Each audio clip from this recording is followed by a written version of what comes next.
For Mike, please enter your name in the chat. And Mike, if you'd like to get started for us, go ahead. Yeah, thanks, everyone. I just wanted to briefly post-game address the moves that happened prior to the game. We're getting into the stretch of spring training where we have a lot of decisions to make, some of them permanent decisions, and also there's a lot of rapid fire action around the league as other teams make their roster decisions, as players on minor league contracts exercise out clauses, and there still may be activity yet through this period, but ultimately we decided to act on an opportunity to acquire Adam Plutko from the Cleveland Indians. He is an experienced length reliever / starting pitcher who logged over 100 innings 2 years ago, has a 4.5, 5 pitch mix if you count his cut fastball, and has starter traits and the ability to log innings in a season where we're going to need a lot of innings from a lot of different pitchers, coming off of last year's shortened season, going into what we anticipate is going to be a full 1,500 inning season at the major league level. So always been an admirer of his smooth delivery, mix of pitches, good competitor. And he's somebody that we're going to put into our mix, whether that starts off as long relief or in the rotation will be TBD. I expect it'll be the former. I expect he'll probably start in the bullpen for us. But we think that he can help provide support for this pitching staff, and still somebody who has an opportunity to blossom with this opportunity. As a corresponding move, we had to make room on our 40-man roster. And designated Yolmer Sánchez for assignment. He's somebody that we brought in with a broad pathway to competing for a lot of infield time with us, particularly at second base, where he spent most of his career. And ultimately, we've had a lot of competition here at camp in that area. We've got a lot of people on this team and in this organization who can play that position.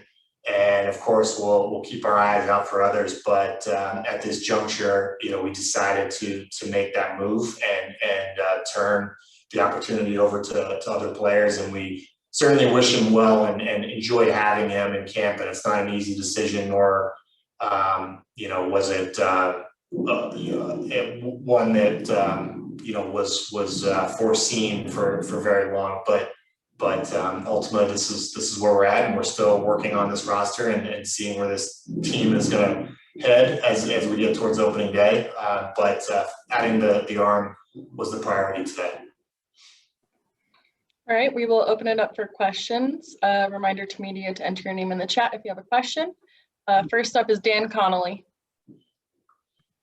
Mike, do you see somebody right now on this team as the leading candidate for opening day at second base? I mean, where are you going to kind of draw from that? I think that Papaleka and Ramon Urias at this point are, very strong candidates to start opening day or early in the series. I think Brandon's going to look at matchups. They're both very capable second basemen. We liked what we've seen from them offensively and defensively in this camp and in the past. But that does not preclude us from looking outside as well. As I said, there's usually a lot of activity around this time of the year. But I think we're more than comfortable with either of those guys or some combination of those two manning down that spot early on. That's why we made the move that we made. We brought in a bunch of guys who played a position. We took a look at them. We used the tools that we use to evaluate, and made a call as we barrel towards a couple of deadlines and towards opening day roster declaration. So we'll see where this goes, but both of those guys could each be in a strong mix to start the season as the opening day second baseman. Up next is Joe Trezza. Hey, Mike, do you have a sense of how stretched out Plutko is at this point? I think his longest spring training outing was 2 innings, and will you guys have to stretch him out further? Yeah, maybe a little bit. I think that Cleveland's got a hell of a rotation, and I think where they were going with their roster, they were in the process of looking at him for a little bit more of a mid-relief, short relief role. He, as you mentioned, he hasn't had a ton of lengthy outings in official game action this spring.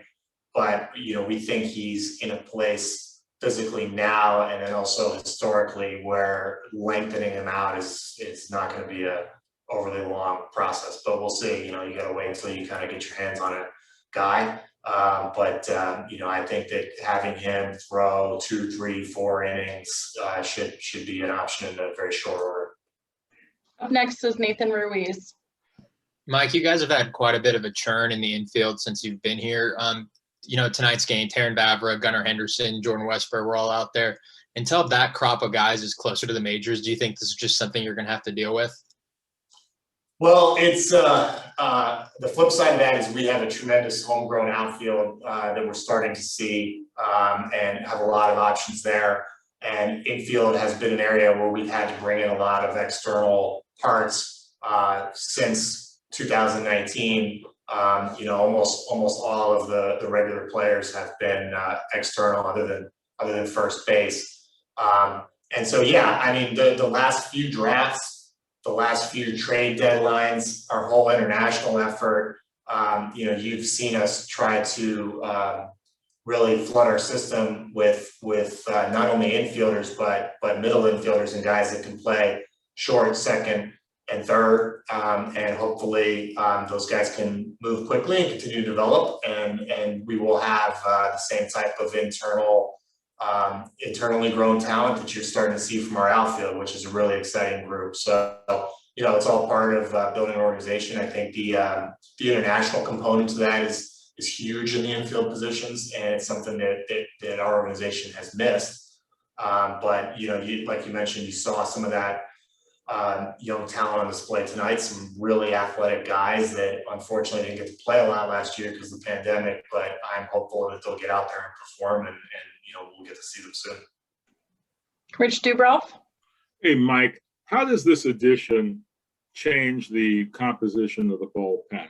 Because he said he's going to have to start it. He's not stretched out enough now. How does this affect the 2 Rule 5 guys? How does it affect some of your veteran relievers who still have options remaining? Yeah, I think we're concerned about pitching innings. I think every organization in baseball is concerned about pitching innings. These guys are coming off of a shortened season. We're going into a full season. Nobody knows what to make of that.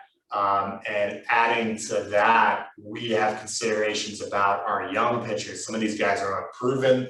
They may not perform. Their pitch counts may run up early. Others may be pitching well, but need spells during the year to keep their innings totals down. We're kind of going into a long, unknown season. We want to put ourselves in a position to protect our young starters, to not overtax our bullpen and our young relievers. So it's going to be all hands on deck. I mean, we're going to have guys who are on the 40-man roster now. Every one of them is going to get pitching action. There are players that are not on the 40-man roster now, but are in the organization. And I guarantee you they're going to come up and pitch when they're called on. We saw guys in the game tonight that are on minor league deals that I fully expect to contribute at various points this year. So I think bringing in as many options as possible, as many as we can fit, and seeing how this plays out is the best that we can do to scripting out where these innings are coming from right now. And as I said, I think we may have some young starters that stumble. Even in a season where everything's going great, guys are going to get hurt. Even if it's a 2-week injury, we're going to need spot starts. So I think that Plutko is somebody that can help with that. The Rule 5 picks are still in consideration, still being evaluated, and both of them may break with the team as well, and are capable of providing length as well. So it's TBD what our opening day roster looks like. I think it's possible with the flexibility that some of our position players have in the infield that we could break to start the season with 14 pitchers. It's something we've been discussing. So we'll see. Joe Trezza. Mike, kind of along those lines, do you think you'll still be looking for depth in the next week or so pitching wise, or does today help you from that standpoint enough to where you think you're covered in the short term? I think we'll keep our eye on it. I feel good with the amount of arms that we have on the roster now. the strike throwing guys that we have with LeBlanc and Plutko to be able to help us cover if we need innings in the middle part of the game, or spot starts or back end starters. We've got some options there, but certainly if somebody becomes available one way or another that either we feel is an upgrade or we feel like helps our situation, our mix, and just improves our roster, we're going to look at it and figure out if the cost is worthwhile. Final question is from John Mioli.